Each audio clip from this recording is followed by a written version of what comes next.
ನಮಸ್ಕಾರ ಸ್ನೇಹಿತರೆ, ಗೃಹಲಕ್ಷ್ಮಿ ಯೋಜನೆಯ ಈ ಕಂತಿನ ಬಗ್ಗೆ ಎಲ್ಲೆಡೆ ತುಂಬ ಚರ್ಚೆ ನಡೆಯುತ್ತಿದೆ. ಆಗಸ್ಟ್ ಅಂತ್ಯದ ವೇಳೆಗೆ ಮೊತ್ತ ಬರುವ ನಿರೀಕ್ಷೆ ಇತ್ತು. ಗೌರಿ ಗಣೇಶ ಹಬ್ಬಕ್ಕೂ ಮೊದಲು ಬರುತ್ತದೆ ಎಂದು ಮಾತುಗಳು ಕೇಳಿ ಬಂದಿದ್ದವು. ಆದರೆ ಸರ್ಕಾರದಿಂದ ಈ ಸಮಯದಲ್ಲಿ ಬಿಡುಗಡೆ ಆಗದ ಕಾರಣ ಎಲ್ಲರಿಗೂ ಕೂಡ ಸ್ವಲ್ಪ ನಿರಾಸೆ ಆಯಿತು. ಆದರೆ ಚಿಂತಿಸಬೇಕಾಗಿಲ್ಲ. ಈಗ ಸೆಪ್ಟೆಂಬರ್ ತಿಂಗಳ ಕಂತು ಸರ್ಕಾರದಿಂದ ರಿಲೀಸ್ ಆಗಿದ್ದು ಈಗಾಗಲೇ ಕೆಲವರಿಗೆ ಹಣ ಖಾತೆಗೆ ಸೇರಿರುವುದನ್ನು ನಾವು ಸ್ಪಷ್ಟವಾಗಿ ನೋಡಿದ್ದೇವೆ. ಉಳಿದವರಿಗೆ ಕೂಡ ಕ್ರಮವಾಗಿ ಸೇರುತ್ತದೆ. ಆದರೆ ಇದಕ್ಕೆ 2 ರಿಂದ 3 ದಿನ ಹಿಡಿಯಬಹುದು. ಮುಂದುವರಿಯುವ ಮೊದಲು ಒಂದು ಸಣ್ಣ ವಿನಂತಿ ಸ್ನೇಹಿತರೆ, ನೀವಿನ್ನೂ ಕೂಡ ನಮ್ಮ ಚಾನಲ್ಗೆ ಸಬ್ಸ್ಕ್ರೈಬ್ ಮಾಡದಿದ್ದರೆ ದಯವಿಟ್ಟು ಈಗಲೇ ಮಾಡಿ. ಏಕೆಂದರೆ ನಮ್ಮ ಪ್ರತಿ ಅಪ್ಡೇಟ್ ಕೂಡ ನಿಮಗೆ ತಕ್ಷಣ ತಲುಪುತ್ತದೆ. ಈ ವಿಡಿಯೋ ನಿಮಗೆ ಉಪಯುಕ್ತವಾಗುತ್ತಿದೆ ಅಂತ ಅನಿಸಿದರೆ ದಯವಿಟ್ಟು ಲೈಕ್ ಮಾಡಿ ಮತ್ತು ಶೇರ್ ಮಾಡಿ ಮತ್ತು ಕಾಮೆಂಟ್ ಮೂಲಕ ನಿಮ್ಮ ಅಭಿಪ್ರಾಯವನ್ನು ಹಂಚಿಕೊಳ್ಳಿ. ಈಗ ಮುಖ್ಯ ವಿಷಯಕ್ಕೆ ಬರೋಣ. ಸೆಪ್ಟೆಂಬರ್ 6ರವರೆಗೂ ಎಲ್ಲರಿಗೂ ಮೊತ್ತ ತಲುಪಿಲ್ಲ ಎಂಬುದನ್ನು ನಾವು ಒಪ್ಪಿಕೊಳ್ಳಲೇಬೇಕು. ಏಕೆಂದರೆ ಸರ್ಕಾರದ ಕಡೆಯಿಂದ ಮೊತ್ತ ರಿಲೀಸ್ ಆದರೂ ಕೂಡ ಬ್ಯಾಂಕ್ಗಳ ಕ್ಲಿಯರಿಂಗ್ ಪ್ರಕ್ರಿಯೆ ಕಾರಣದಿಂದಾಗಿ ಕೆಲವರಿಗೆ ಈಗಾಗಲೇ ಬಂದರೆ ಇತರರಿಗೂ ಕೂಡ ತಡವಾಗಿ ಬರುತ್ತದೆ. ಹೀಗಾಗಿ ಸೆಪ್ಟೆಂಬರ್ 7 ಅಥವಾ ಸೆಪ್ಟೆಂಬರ್ 8 ಅಥವಾ ಸೆಪ್ಟೆಂಬರ್ 9ರೊಳಗೆ ಹೆಚ್ಚು ಟ್ರಾನ್ಸ್ಫರ್ ಆಗಲಿದೆ. ಇದು ಬ್ಯಾಂಕ್ಗಳ ಕೆಲಸದ ಕ್ರಮದ ಮೇಲೆ ಅವಲಂಬಿತವಾಗಿದೆ. ಸ್ನೇಹಿತರೆ, ಈ ಬಾರಿ ವಿಶೇಷ ಅಂಶವೆಂದರೆ 21ನೇ ಕಂತು ಸಿಗದಿದ್ದ ಕೆಲವರಿಗೆ 22ನೇ ಕಂತಿನೊಂದಿಗೆ ಸೇರಿಸಿ ಒಟ್ಟು 4,000 ರೂಪಾಯಿ ಒಟ್ಟಿಗೆ ತಲುಪುತ್ತಿದೆ. ಈಗಾಗಲೇ ಕೆಲವು ಜಿಲ್ಲೆಗಳಲ್ಲಿ ಕೆಲ ಮಹಿಳೆಯರ ಖಾತೆಗೆ ಡಬಲ್ ಮೊತ್ತ ಕ್ರೆಡಿಟ್ ಆಗಿರುವುದು ದೃಢವಾಗಿದೆ. ಹೀಗಾಗಿ ಯಾರಿಗೂ ಕೂಡ ನಷ್ಟವಿಲ್ಲ, ಬದಲಿಗೆ ಕೆಲವು ಮಂದಿಗೆ ಹೆಚ್ಚು ಸಹಾಯವಾಗಿದೆ. ಸ್ನೇಹಿತರೆ, ಸೆಪ್ಟೆಂಬರ್ 6ರ ಸ್ಥಿತಿಗತಿ ನೋಡಿದರೆ ಇನ್ನೂ ಅನೇಕ ಜನರಿಗೆ SMS ಬಂದಿಲ್ಲ. ಆದರೆ SMS ಬಾರದಿದ್ದರೂ ಕೂಡ ಮೊತ್ತ ಖಾತೆಗೆ ತಲುಪಿರಬಹುದು. ಹೀಗಾಗಿ ಬ್ಯಾಂಕ್ ಪಾಸ್ಬುಕ್ ಅಪ್ಡೇಟ್ ಮಾಡುವುದು ಅಥವಾ ಮೊಬೈಲ್ ಬ್ಯಾಂಕಿಂಗ್ ಮೂಲಕ ಬ್ಯಾಂಕ್ ಬ್ಯಾಲೆನ್ಸ್ ಅನ್ನು ಚೆಕ್ ಮಾಡುವುದು ಅತ್ಯಂತ ಸೂಕ್ತ. SMS ಮೇಲೆ ಮಾತ್ರ ನಂಬಿಕೆ ಇಡುವುದು ಸರಿಯಲ್ಲ ಸ್ನೇಹಿತರೆ. ಈ ಕಂತಿನ ಹಣಕ್ಕಾಗಿ ಮಹಿಳೆಯರು ತುಂಬಾ ದಿನಗಳಿಂದ ಕಾಯುತ್ತಿದ್ದಾರೆ. ಹಬ್ಬದ ಸಮಯದಲ್ಲಿ ಸಿಗುತ್ತದೆ ಎಂಬ ನಿರೀಕ್ಷೆ ಮೂಡಿದ್ದರು, ಅದು ತಡವಾಯಿತು. ಆದರೆ ಇದೀಗ ಸೆಪ್ಟೆಂಬರ್ ಮೊದಲ ವಾರದಲ್ಲಿ ಹಣ ತಲುಪುವುದರಿಂದ ಮನೆಗಳಲ್ಲಿ ಖುಷಿಯ ವಾತಾವರಣ ಸೃಷ್ಟಿಯಾಗಲಿದೆ. ಸ್ನೇಹಿತರೆ, ಕೆಲವರು ಸೋಷಿಯಲ್ ಮೀಡಿಯಾದಲ್ಲಿ ಸುಳ್ಳು ಸುದ್ದಿಗಳನ್ನು ಹಬ್ಬಿಸುತ್ತಿದ್ದಾರೆ.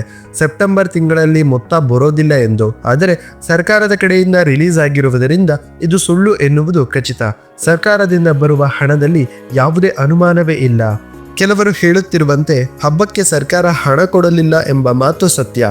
ಆದರೆ ಸೆಪ್ಟೆಂಬರ್ ತಿಂಗಳ ಕಂತನ್ನು ಸರ್ಕಾರ ಈಗಾಗಲೇ ಸ್ಯಾಂಕ್ಷನ್ ಮಾಡಿದೆ. ಹೀಗಾಗಿ ಖಂಡಿತವಾಗಿಯೂ ಎಲ್ಲರಿಗೂ ಕೂಡ ತಲುಪುತ್ತದೆ. ಇಂಥ ವದಂತಿಗಳಿಗೆ ನೀವು ಯಾವುದೇ ಕಾರಣಕ್ಕೂ ಕಿವಿ ಕೊಡಬೇಡಿ. ಸೆಪ್ಟೆಂಬರ್ 6ರಂದು ಕೆಲವರಿಗೆ ಹಣ ಬಂದಿರುವುದು ದೃಢಪಟ್ಟಿದೆ. ಉಳಿದವರು ಸೆಪ್ಟೆಂಬರ್ 7 ಅಥವಾ ಸೆಪ್ಟೆಂಬರ್ 8 ಅಥವಾ ಸೆಪ್ಟೆಂಬರ್ 9ರಂದು ಪಡೆಯುತ್ತಾರೆ.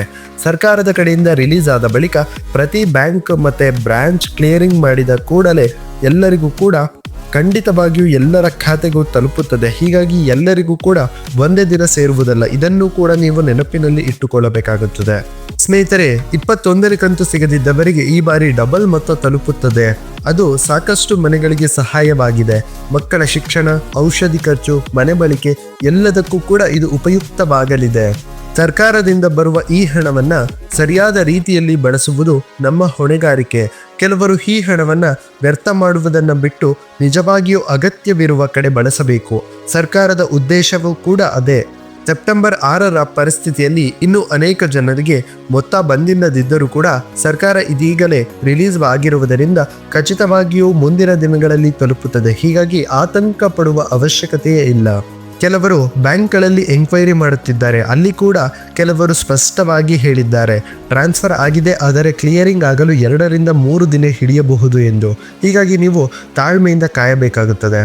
ಸೆಪ್ಟೆಂಬರ್ 7 ಮತ್ತು ಸೆಪ್ಟೆಂಬರ್ 8ರಂದು ಹೆಚ್ಚು ಜನರಿಗೆ ಮೊತ್ತ ತಲುಪುವುದು ನಿರೀಕ್ಷೆ ಇದೆ. ಹೀಗಾಗಿ ಸೆಪ್ಟೆಂಬರ್ 6ರಂದು ಬಾರದಿದ್ದರೂ ಚಿಂತೆ ಬೇಡ. ಸೆಪ್ಟೆಂಬರ್ 9ರೊಳಗೆ ಹೆಚ್ಚಿನ ಖಾತೆಗಳಿಗೆ ಹಣ ಸೇರುತ್ತದೆ ಎಂಬ ಮಾಹಿತಿ ಇದೀಗ ಬಂದಿದೆ. ಸ್ನೇಹಿತರೆ, ಸರ್ಕಾರದ ಈ ಯೋಜನೆ ಸಾಕಷ್ಟು ಮಹಿಳೆಯರಿಗೆ ಆರ್ಥಿಕ ಬಲ ನೀಡುತ್ತಿದೆ. ಹೀಗಾಗಿ ಕೆಲವರು ಬೇಸರಗೊಂಡಿದ್ದರೂ ಕೂಡ ಸರ್ಕಾರ ತನ್ನ ಹೊಣೆಗಾರಿಕೆಯನ್ನು ಪೂರೈಸುತ್ತಿದೆ. ಈ ತಿಂಗಳ ಕಂತು ಕೂಡ ಎಲ್ಲರಿಗೂ ಕೂಡ ತಲುಪುವುದು ಖಚಿತವಾಗಿದೆ. ಹಣ ತಡವಾಗಿ ಬರುವುದು ಸಹಜ, ಆದರೆ ಬರೋದಿಲ್ಲ ಎಂಬುದು ತಪ್ಪು. ಈಗ ಸರ್ಕಾರದ ಕಡೆಯಿಂದ ರಿಲೀಸ್ ಆಗಿದೆ, ಹೀಗಾಗಿ ಬರುವುದರಲ್ಲಿ ಯಾವುದೇ ಸಂದೇಹವಿಲ್ಲ. ಮನೆಗಳಲ್ಲಿ ಈ ಹಣಕ್ಕಾಗಿ ನಿರೀಕ್ಷೆ ಹೆಚ್ಚಾಗಿದೆ. ಕೆಲವರು ಮಕ್ಕಳ ಶಾಲಾ ಶುಲ್ಕ, ಕೆಲವರು ಮನೆಯಲ್ಲಿ ಹಬ್ಬದ ಖರ್ಚು, ಕೆಲವರು ಆರೋಗ್ಯದ ಚಿಕಿತ್ಸೆಗಾಗಿ ಈ ಹಣವನ್ನು ಬಳಸಲು ಕಾಯುತ್ತಿದ್ದಾರೆ. ಸೆಪ್ಟೆಂಬರ್ 6ರಂದು ಬಾರದಿದ್ದರೂ ಕೂಡ ಸೆಪ್ಟೆಂಬರ್ 7 ಅಥವಾ ಸೆಪ್ಟೆಂಬರ್ 8 ಅಥವಾ ಸೆಪ್ಟೆಂಬರ್ 9ರಂದು ಖಂಡಿತವಾಗಿಯೂ ತಲುಪುತ್ತದೆ. ಕೆಲವರಿಗೆ ಮೊದಲು ಇತರರಿಗೆ ನಂತರ ಬಂದರೂ ಕೂಡ ಕೊನೆಗೆ ಎಲ್ಲರಿಗೂ ಕೂಡ ಬರುವುದು ಸತ್ಯವಾಗಿದೆ. ಸ್ನೇಹಿತರೆ, ಈ ಮಾಹಿತಿ ನಿಮಗೆ ಉಪಯುಕ್ತವಾಯಿತು ಎಂದರೆ ಇನ್ನು ಹೆಚ್ಚಿನ ಜನರಿಗೆ ಈ ಒಂದು ವಿಡಿಯೋವನ್ನು ಶೇರ್ ಮಾಡಿ. ನಿಮ್ಮ ಅಕ್ಕಪಕ್ಕದವರಿಗೂ ಕೂಡ, ನಿಮ್ಮ ಸಂಬಂಧಿಕರು ಮತ್ತು ನಿಮ್ಮ ಸ್ನೇಹಿತರಿಗೂ ಕೂಡ ಈ ಯೋಜನೆಗೆ ಅರ್ಹರಾಗಿದ್ದರೆ ಅವರಿಗೂ ಕೂಡ ಈ ಒಂದು ವಿಡಿಯೋವನ್ನು ಶೇರ್ ಮಾಡಿ. ಸ್ನೇಹಿತರೆ, ಇದೇ ರೀತಿ ಮತ್ತಷ್ಟು ಅಪ್ಡೇಟ್ಗಳನ್ನು ಪಡೆದುಕೊಳ್ಳಲು ನೀವು ಈ ಕೂಡಲೇ ನಮ್ಮ ಚಾನಲನ್ನು ಸಬ್ಸ್ಕ್ರೈಬ್ ಮಾಡಿ. ಮತ್ತೆ ಸಿಗೋಣ ಮುಂದಿನ ವಿಡಿಯೋದಲ್ಲಿ. ಧನ್ಯವಾದಗಳು.